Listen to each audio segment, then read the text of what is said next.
Llegamos entonces finalmente al siguiente enunciado que relaciona la entropía y pone la segunda ley en términos de esta. Dice que en cualquier proceso termodinámico que pasa de un estado de equilibrio a otro, la entropía del sistema más el entorno o bien permanece sin cambio o bien aumenta.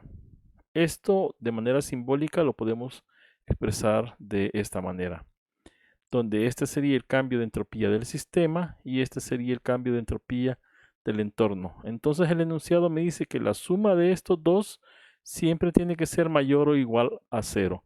Ahora, ¿cuándo va a ser igual? Va a ser igual cuando tengamos procesos reversibles y va a ser mayor cuando los procesos sean irreversibles.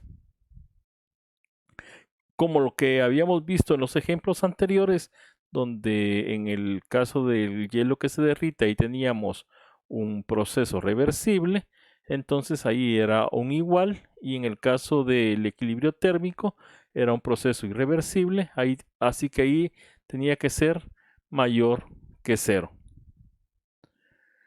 Dice el siguiente problema: un trozo de hielo que nos dan la masa de 0.012 kilogramos, dice que está inicialmente a una temperatura de menos 15 grados centígrados, se le deja caer en un recipiente aislado de capacidad calorífica despreciable que contiene agua y nos dan la masa del agua, que es 0.056 kilogramos, y esta está a una temperatura de 23 grados centígrados.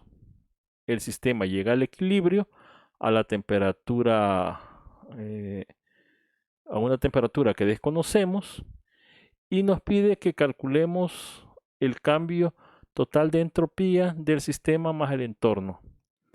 Y nos dan algunos valores para las capacidades térmicas específicas y los calores de fusión.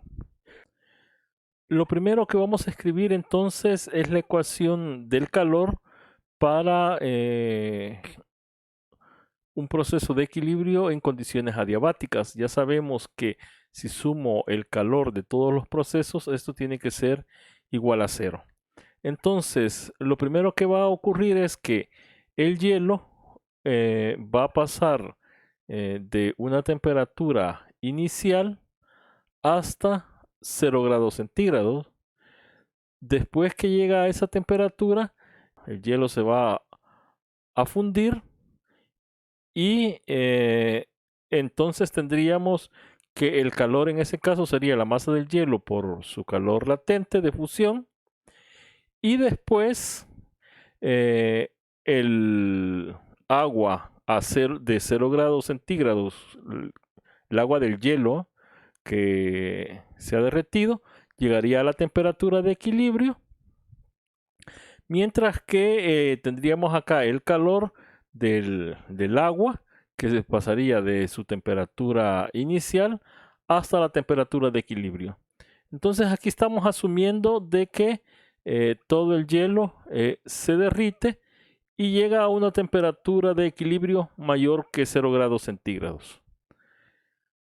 Lo que tenemos que hacer aquí entonces es despejar la temperatura de equilibrio, ya que todos los demás datos los tenemos, y después de hacer un poco de álgebra, pues llegamos que finalmente la temperatura de equilibrio serían 276.6 Kelvin o 3.5 grados centígrados. Ahora calculamos la entropía para el caso del hielo. Entonces, tenemos que, en primer lugar, el hielo pasa de una temperatura inicial hasta 0 grados centígrados, que son 273 Kelvin. Ya habíamos dicho que cuando ocurren esos cambios, entonces íbamos a utilizar esta expresión, que sería la masa del hielo por su capacidad calorífica específica, por el logaritmo de la temperatura final entre la temperatura inicial. Después tendríamos el caso de la fusión, que en ese ya habíamos encontrado que ahí sería el calor de fusión entre la temperatura, que en este caso permanece a 0 grados o 273 Kelvin, Y finalmente el hielo que llega desde 0 grados hasta la temperatura de equilibrio, que ya la hemos determinado anteriormente.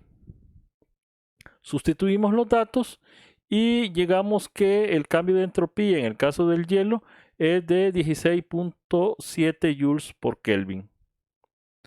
Ahora hacemos lo mismo con el agua, solo que ahí es más sencillo porque simplemente el agua pasa de su temperatura inicial a la temperatura de equilibrio, que ya la conocemos, es decir, que estaría dado por esta expresión. Sustituimos los datos y me da que el cambio de entropía en el caso del agua es de menos 15.9 joules por Kelvin. Finalmente me están pidiendo que encuentre el cambio total de entropía del sistema más el entorno. Entonces eso lo escribimos de esta manera, que el cambio total sería el cambio de entropía del hielo más el cambio de entropía del agua. Sustituimos los valores y me da que ese cambio de entropía es de 0.8 joule por Kelvin. Claro, esto está de acuerdo con el enunciado que hicimos de la segunda ley, que dice que la suma de la entropía del sistema más el entorno es mayor o igual que 0. En este caso, como los procesos son irreversibles, tiene que ser mayor que 0. Y lo que hemos calculado es el cambio del sistema, es decir, esto. Ahora, como el proceso ocurrió encerrado en paredes adiabáticas, entonces no hubo transferencia de calor con el entorno, por lo tanto el entorno tiene un cambio de entropía en este proceso de 0 y efectivamente me da que este cambio de entropía es mayor que 0, que es lo que pide la segunda ley.